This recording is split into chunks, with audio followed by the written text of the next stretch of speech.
کوئی کیسی باتیں کر رہا ہے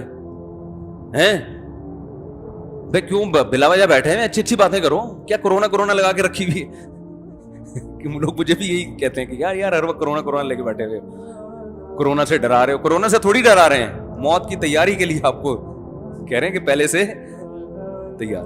نہیں مرے تو اچھی بات ہے, مر گئے تو پہلے سے توبہ طائب کر کے نکل لیں گے. کیا خیال ہے؟ یہ کہنا چاہ رہے ہیں جو آپ سمجھ نہیں پا رہے. تو دوسرا ہم یہ بھی کہہ رہے ہیں کہ اللہ مارے تو ٹھیک ہے, خود سے مرنے کی زبردستی کوشش نہ کرو نا. تیاری, جتنی تیاری کا ٹائم مل جائے اچھا ہے نا. ارے ایک بچے کو بتایا جائے کہ جنوری میں پیپر ہیں, وہ کہے گا یار اچھا ہے 4 مہینے بھی تیاری کے لیے ہیں, اور اسے آپشن دیا جانی جی کل ہی پیپر ہے, تو کہے گا یار تھوڑا ٹائم دے دو تو اچھا ہے, اچھے نمبر آ جائیں گے. تو ہم بھی کہتے ہیں زندگی کا تھوڑا ٹائم مل جائے تو جنہوں نے توبہ نہیں کی ہے وہ توبہ کر لیں. کیا خیال ہے؟ کچھ اپنے اعمال کو سیدھا کر لیں, کیونکہ ابھی فوراً مر گئے تو میرا خیال ہے ہم میں سے کوئی ایسا نہیں ہے جو اتنا نیک ہو کہ سیدھا کہاں جائے, جنت. کچھ ہم لوگوں کے اعمال کو اتنے اچھے تھوڑی ہیں.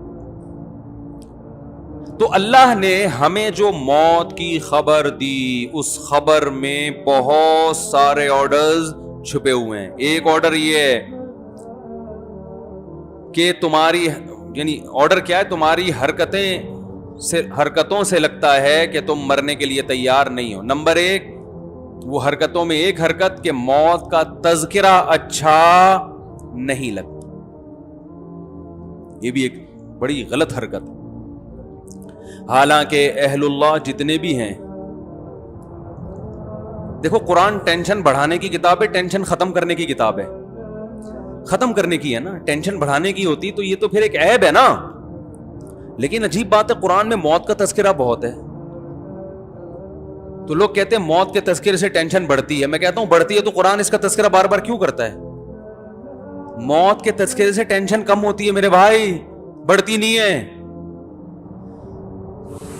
بہت مشکل ہے یار. آپ بھی بول رہے ہیں کہ مفتی صاحب کیسے دعوے کر رہے ہیں یار. موت کے تذکرے سے ٹینشن کم ہوتی ہے, بڑھتی نہیں ہے. کیوں؟ جب بار بار موت کا تذکرہ, تو انسان اس دنیا سے دل لگانا چھوڑ دیتا ہے. اور ٹینشن کی بیسک وجہ ہی دنیا سے محبت ہے.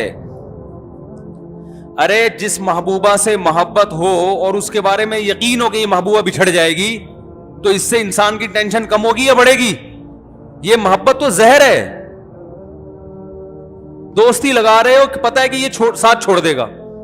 ایک دوست وہ ہوتا ہے جس کے بارے میں پتا نہیں ہوتا, جب ساتھ چھوڑتا ہے تو پھر آدمی کہتا ہے یار یہ کیا ہو گیا. اور ایک دوست وہ ہوتا ہے جس کے بارے میں پہلے سے پتا ہے کہ یہ ساتھ چھوڑ دے گا. اس سے دوستی لگانا تو پرلے درجے کی بے وقوفی ہے یا نہیں ہے؟ بہت بڑی بے وقوفی ہے. تو اللہ نے بار بار موت کا تذکرہ کیا قرآن میں, بار بار. یہ دنیا نہیں, کوئی بھی ڈیلنگ ہو رہی ہو نا, پیسوں کا کوئی بزنس ہو رہا ہے, آپ کا بزنس ہو رہا ہے, گاڑیوں کا کاروبار ہو رہا ہے, یار وہ یہ گاڑی مجھے جو ہے نا 20 سال کی قسطوں پہ چاہیے. یار 20 سال کا کیا پتا زندہ رہیں یا نہیں رہیں. فوراً بولنے کا اثر پڑتا ہے انسان پر, آہستہ آہستہ ذہن بنتا ہے. کچھ کم کر لو, 10 سال پہ لے آؤ. کسٹمر 20 سال کہہ رہا ہے, آپ کس پہ لے آئے؟ 20 سال میں تو بھائی 10 سال پہ لے آؤ. 10 سال پہ آ گیا تو بولا یار بھروسہ تو اس کا بھی نہیں ہے, تو اب آپ ایسا کرو, اگر آپ اس دوران مر گئے تو کیا ہوگا؟ یہ قسطیں تمہارا باپ بھرے گا. مطلب یہ کہ یہ قسطیں کون بھرے گا پھر؟ صحیح ہے نا. یہ تو میں یہاں تمیز سے بات کر رہا ہوں, آپ نے باپ ہی کا حوالہ دینا ہے, ورنہ وہ مانے گا نہیں. یہ نا مالی معاملات پہلے سے کیا کریں.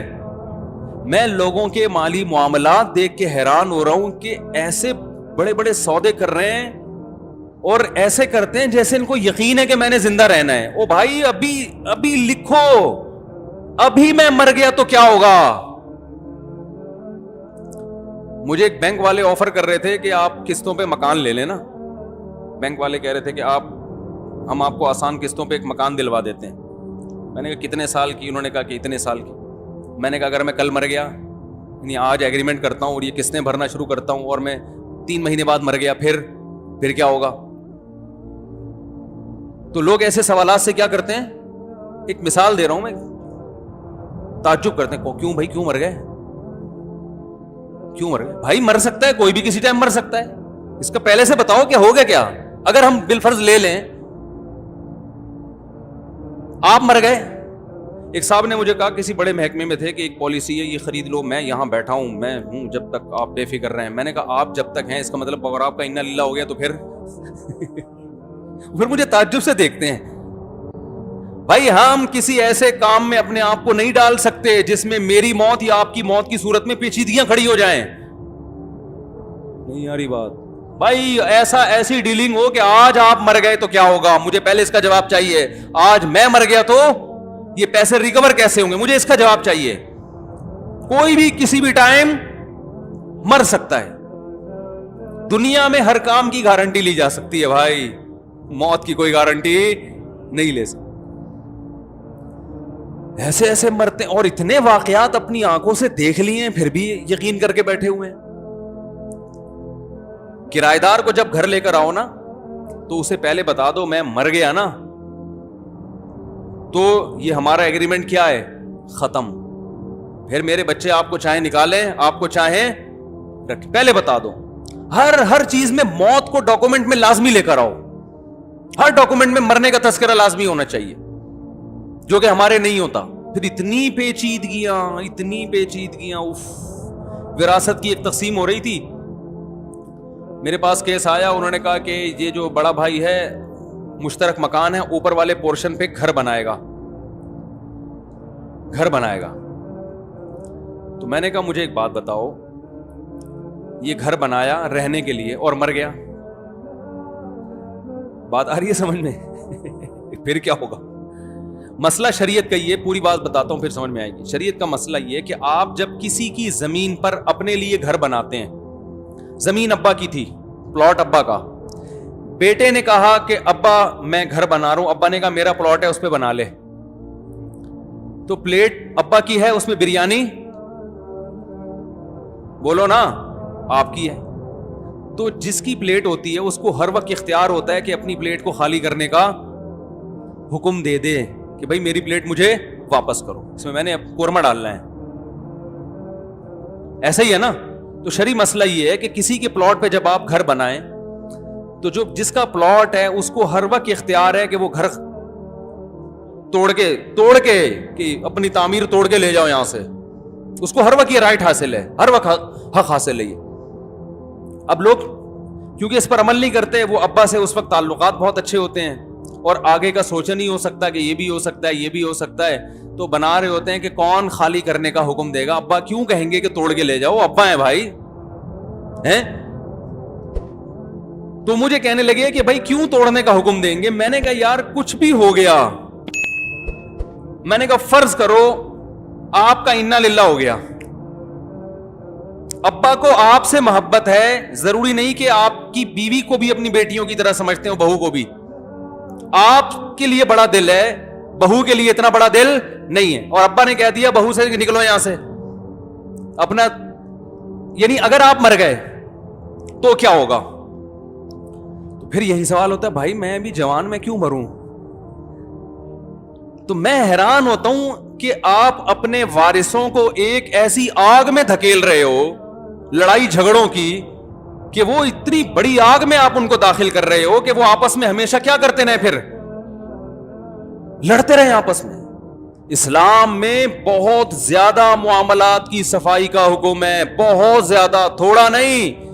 قرآن کی سب سے لمبی آیت جو نازل ہوئی ہے وہ سودوں کو لکھنے کے بارے میں, کہ جو سودا ہو, مالی لین دین ہو, ریٹن میں ہونا چاہیے, زبانی نہیں ہونا چاہیے. کیونکہ لڑائی کہاں سے شروع ہوتی ہے؟ پیسوں, جہاں پیسہ آئے گا وہاں بھٹے بازی شروع. تو تیار ہی نہیں ہوتے, پھر وہ اس کے اوپر ایک اور اسٹوری کسی نے بنا دی, پھر اس کے اوپر ایک اور اسٹوری کسی نے بنا دی.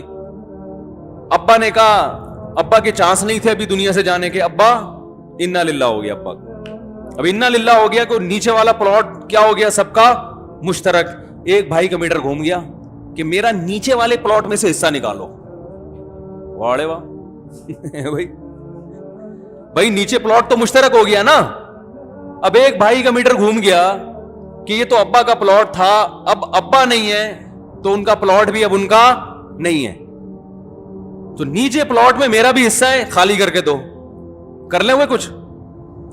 بولتے کیوں نہیں بھائی, پھر علماء کوشش کرتے ہیں کوئی سلو کا راستہ اختیار کریں, کچھ تم پیسے اتنے لے لو کہ یہ حق چھوڑ دو وغیرہ وغیرہ, لیکن وہ سلو یقینی تو نہیں ہوتی, کہ ضروری تو نہیں وہ سلو پہ آمادہ ہو بھی جائے. بڑے مسائل کھڑے ہوتے ہیں, یہ سارے مسائل اس لیے کھڑے ہوتے ہیں کہ جتنے ابا کو بھی یہ پروگرام نہیں تھا کہ میں دنیا سے جاؤں گا فی الحال, ان کا خیال تھا 99.99 سال کے بعد شاید اس بارے میں ہم سوچیں گے کہ دنیا سے جانا ہے, شاید ہم سوچیں گے اس بارے میں. یعنی عمل سے یہ ظاہر کر رہے ہو. ویسے آپ پوچھیں تو بھائی کہیں گے موت کا کیا بھروسہ, ارے جب بھروسہ نہیں ہے تو ایسا کام کیوں کر رہے ہو بھائی. ویسے کہہ رہے ہیں کہ موت کا کیا بھروسہ, جب بھروسہ نہیں ہے تو پھر یہ کچھ کیوں کر رہے ہیں. ایک صاحب نے اپنے 2 بیٹوں کو کمرشل پلاٹ لے کے دیا, اور کمرشل پلاٹ لے کے دیا تو کہنے لگے کہ وہ یہ 2 بالکل غریب غربا ہیں, یہ کمرشل پلاٹ میں ان کو دے رہا ہوں. میں نے ان صاحب سے کہا ان کو ہینڈ اوور کر دیں تو پھر یہ مالک بنیں گے, قبضے میں نہیں دیا تو مالک نہیں بنیں گے. انہوں نے کہا میں بنا کے دے دوں گا ان کو. میں نے کہا بنانے سے پہلے آپ کا انا للہ ہو گیا تو, ان کو انا للہ نہیں کہا, ان کا میں نے کہا آپ کا وصال شریف ہو گیا. اگر آپ کا انتقال شریف ہو گیا بنانے سے پہلے تو شریعت میں حکم یہ ہے کہ جب تک ہینڈ اوور نہ کیا جائے ملکیت ٹرانسفر نہیں ہوتی. کاغذات میں لکھنے سے یاد رکھو ملکیت ٹرانسفر نہیں ہوتی. ارے آپ نے دکان بنا کے اپنے بیٹے کے کاغذات بیٹے کے نام کر کے کاغذات پکڑا دیے تو شرعی طور پر ملکیت منتقل نہیں ہوئے. چابیاں دیں اس کو بٹھائیں گے, قبضہ ہوگا تو پھر ہوگا. تو میں نے کہا یہ پلاٹ ہینڈ اوور کر دیں. پلاٹ ہینڈ اوور کیسے ہوتا ہے کہ جا کے نشان ہو اور بچہ وہاں جا کے کھڑا ہو جائے اور وہ تصرف اس کو حق حاصل ہو جائے کہ اب میں جو چاہے کروں اس کا. تو انہوں نے کہا نہیں ابھی تو میں یہ سب بنا دوں, بنا کے بنایا دوں گا. میں نے کہا اس سے پہلے آپ کا انتقال ہو گیا تو بڑے کے چکر میں زیادہ کے چکر میں چھوٹے سے بھی جائیں گے. تو انہوں نے کہا نہیں ابھی کیوں انتقال ہوگا, ابھی تو میں ٹھیک ٹھاک ہوں. ہو گیا انتقال. صحیح ہے نا, کیا ہو گیا, انتقال ہو گیا. اور میں نے دیکھا ہے کہ جو اپنے بارے میں یہ طے کر کے بیٹھا نا کہ انتقال نہیں ہوگا, اس کا جلدی ہوتا ہے, وہ تو پہلے ہی نکل جاتا. اللہ کہتے ہیں تو کس خوش فہمی میں مبتلا ہے, وہ تو پھر بھی ذہن میں ہے اس کے. تو حرکتوں سے پتہ چل رہا ہے کہ مرنے کے لیے تیار نہیں.